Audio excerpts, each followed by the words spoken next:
Hello, welcome back to Planet 40k. So the cult of the Cryptek has been dropped, which is our second army of renown for the Necrons. Now in this video today, we're not going to be going through every single point because we did do a previous video. So if you've yet to check that one out, that's where I reacted to all the rules and abilities for the first time. I'll put a link down in the description below. Now where are we getting this information from for the cult of the Cryptek? Well, it's in the latest issue of White Dwarf, issue 482. And it has all of the information in that magazine. Right, let's get some bookkeeping out the way to begin. So all units must be within the same dynasty. That's pretty standard, you'd expect that. But all units will lose their dynasty code. Now we did say this when we were talking about the Annihilation Legion. There is a difference between having a dynasty and having a dynasty code. They're completely different things. A dynasty is simply just a keyword, whereas a dynasty code is the actual abilities. So just bear in mind that we're still keeping our keywords because that's going to relate to things like stratagems, relics, warlord traits, but we are losing the actual abilities from the dynasty code. Furthermore, we are going to be keeping hold of our command protocols. So unlike the Annihilation Legion where they gave us the Annihilation protocols, we're going to be sticking to our command protocols, which is actually really good because since that balanced data slate we had in the summer, we've got the command protocols army wide, we don't need to be within 6 inches of a character model. And also we've got that permanent protocol that we have all game alongside the active protocols for the battle rounds. So that's really good news on that front. Now we've only got access to units with the following keywords. So we've got the Cryptek models, we've got anything with the Canoptek keyword, we've got the Necron warriors and the convergence of the Dominion fortification. I'm not really going to be talking about that so much in this video because it's absolutely pointless. Until they change the actual abilities that it has, it's completely redundant. Also all units within this cult of the Cryptek gain the following ability called Tomb Guardians. So everyone's going to get an additional attack for all models in their units, and also they're all going to get to reroll reanimation protocol rolls of a 1. Now Necron warriors already do this naturally, but now you've got it on all units within this army of renown. Now Crypteks also gain the noble keywords, but it's purely for the purposes of command protocols. You can tell this has been written quite a long time ago, at least over a year now, because our command protocols have since changed, as I've just explained in the intro. You don't need a noble for the command protocols anymore. Now some guys and girls in the Discord have mentioned some other abilities that relate to the noble keyword, such as the dynastic advisor's ability on our Crypteks. That doesn't come into consideration here because it's only purely based on the command protocols and not for any abilities. The same goes to Code of Combat, which is the secondary objective. It doesn't work for that either, it's just command protocols. But yeah, Games Workshop are being a little bit slow with this, they need to do much better.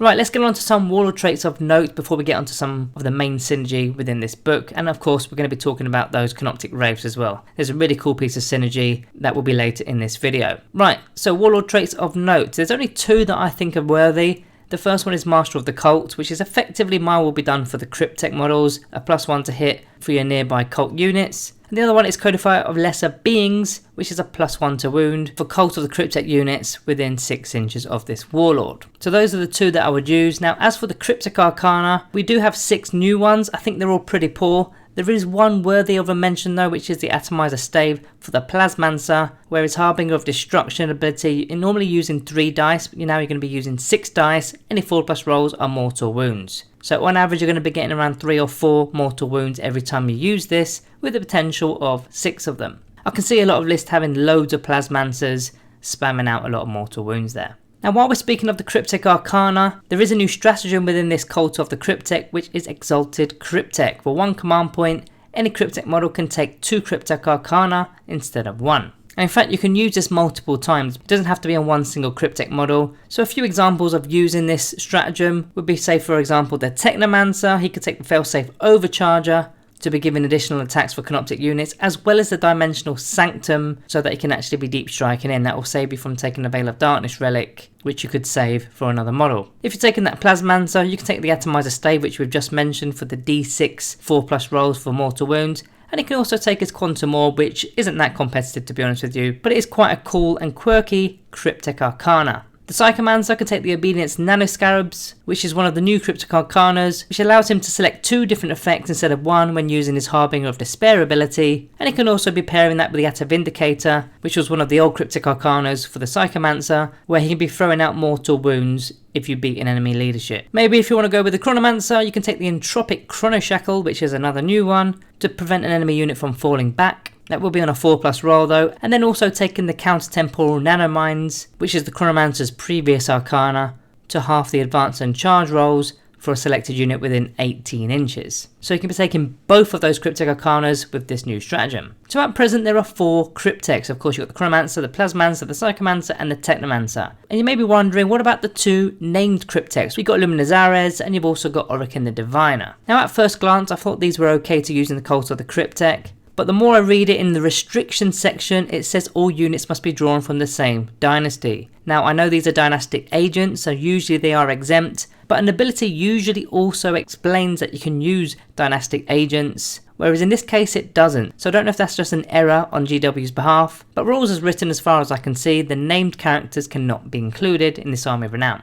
Right, let's get on to the synergy, and we're going to start off with the big one, the Canoptek Wraiths. They can get 126 attacks. How? Let me explain. So there's quite a long list of things that you need to combine in order to do this. So first of all, they've got to have the same dynasty, not dynasty code, dynasty, and that's the Novak dynasty. So you're able to still use the stratagem because they've still got the keyword. So using the stratagem Blood Rights, that's an extra attack. That puts them up to 5 attacks. Now with the ability with the Cult of the Cryptek, that's a +1 attack, that would be 6 attacks. With a failsafe overcharger from your Technomancer, that puts them up to 7 attacks. Now when you're taking whip coils, you normally take the amount of attacks you've got and double it because that's what the whip coil ability does. If you've got 4 attacks, you have 8 rolls and so on. Now there is a new stratagem available which is Overkill Protocols, and essentially your whip coil attacks are 3 hits instead of 1. So if you're starting off with 7 attacks per Canoptek Wraith, and for every single one you're going to be rolling 3 dice, that's going to be 21 attacks per Canoptek Wraith. If you've got a full unit of 6 of them, you simply take 21, multiply it by 6, and that's where you get your 126 attacks for a full unit of 6 of them.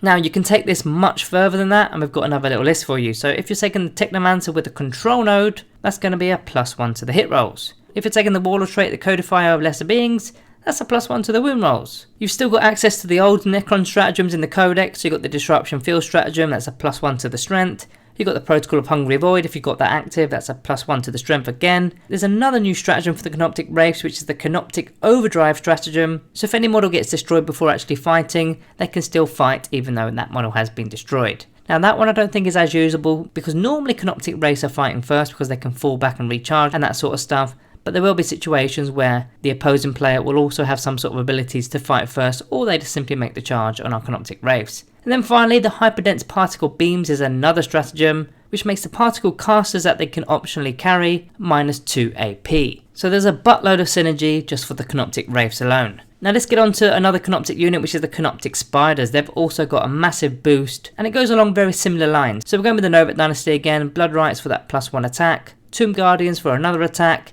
and the failsafe overcharger from your Technomancer is now D3 extra attacks because the Canoptek Spyders are monsters.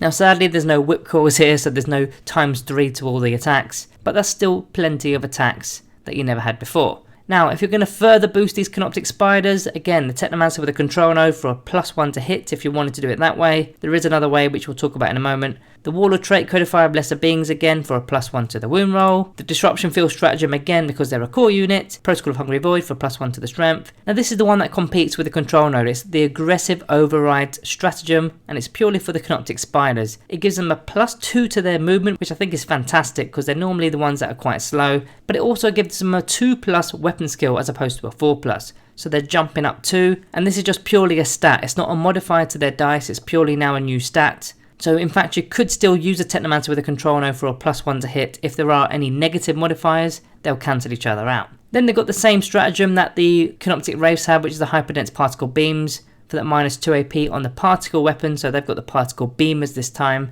And finally the enhanced Gloom Prism, which gives them a +2 to their dice roll for that Deny the Witch test. So these Spyders have also been pumped up pretty nicely. Next we're on to the Canoptek Doomstalker, not one of my favourite heavy support options if I'm honest with you, but he has had a little bit of a boost, but we'll go through all of them anyway. So the Technomancer with the control node, that was always there. You've got the Warlord trait, which is the new one, the Codifier of Lesser Beings for the +1 to the wound roll. Just make sure that the enemy unit is visible to the Warlord because that is actually a part of the Warlord trait. And then the new stratagem for the Doomstalker, which is the Stalking Annihilator, and it allows this model to move and shoot and still keep its high profile blaster. Normally if it doesn't remain stationary you're using the low profile, but yeah, you're keeping the high profile. It's still D6 attacks and still damage D6, that's kind of why I don't like it, but you can argue that it's had some slight buffs there. Canoptek Scarab synergy, again, I'm not going to go through them all again because I'm kind of repeating myself with a few of these, but they do have a new stratagem called the Swarm Descends, so it allows a unit of Canoptek Scarabs to deep strike, and something I missed out in the reaction video, you can use this multiple times because it's a pre-game stratagem. Normally you can only use one per phase, but there isn't a phase at this point in time because it's pre-game, so you can use it more than once. Now don't forget there are Necron warriors that are available. If you wanted to take some troops, you don't have to take troops, you don't have to go with the patrol detachment or brigade detachment and all that kind of stuff. But if you were to take troops, these are your only option. Not really much has changed here, they're still getting that +1 to the hit roll. Instead of it being a My Will Be Done ability, it'll be from the Warlord trait Master of the Cult. Or alternatively, you can go with the other Warlord trait which we've mentioned a few times now, the Codifier of Lesser Beings, for a +1 to wound. And of course, you're still going to be taking the Technomancer for that Rites of Reanimation ability to bring back D3. I don't think Warriors have gained a massive boost in this Army of Renown, but I think they're just there to stack with the troops. Ideally, I think the Canoptek Scarab should have been given that sort of role, similar to how the Flayed ones have got that role in the Annihilation Legion, but hey, let's move on. Now there are some other Canoptek units. We've got the Tomb Sentinel, the Doomstalker, the Canoptek Acanthrites, the Cryptothralls, as well as the Canoptek Reanimator. I'm not going to go through all of them because I'm partly kind of repeating myself with some of these abilities and rules and Warlord traits and stuff. But I am a little bit disappointed that these Forge World models in particular, the Doomstalker, the Tomb Sentinel and the Acanthrites, they didn't receive any stratagems, they didn't receive any pushes really. I feel like this was a really good chance to be able to push these kind of models, push the sales through. I know they're quite expensive because they're Forge World, but the Tomb Sentinel in particular, because it's got strength 10 with D6 attacks, with 3 damage each, I thought that would be a slightly better option than the Canoptek Doomstalker, but they're of course going to be pushing those Doomstalkers even further. Now before going on to my final thoughts, I just wanted to mention some points of note, but you kind of got to consider this when comparing this to the standard Necron lists. So we've got no option of the Silent King, we've got no option of the Catan Shards, there's going to be no Code of Combat secondary because there's no Overlords, again no Silent King, and I find that the heavy support selections in this Army of Renown are quite lacking. So in terms of final thoughts, I think if you're going to be selecting a dynasty keyword, you of course have to take it from one of the 6 generic ones because that's where the stratagems and warlord traits and stuff are. I think the Novak dynasty is the best one for this one because you're getting that +1 to the attack with their unique stratagem. But I suppose the Zerican dynasty is another alternative for that Empiric damping stratagem to deny the witch on a 4+. If you're wanting to go down that route, that's also a possibility. But I think the Novak dynasty is the way to go. So I don't think this is as bad as I first thought when I reacted to the news that we're getting this new cult of the Cryptek. I think it's slightly better than what I thought. I still don't think it gave us what we wanted it to give us, so there is a slight disappointment from that aspect, but overall it's more ways to play Necrons, which is always a good thing. So guys, at some point next week I'm probably going to be making a 1000 point list for the cult of the Cryptek. Don't forget to subscribe on your exits. Thank you all for watching, and I'll see you next time.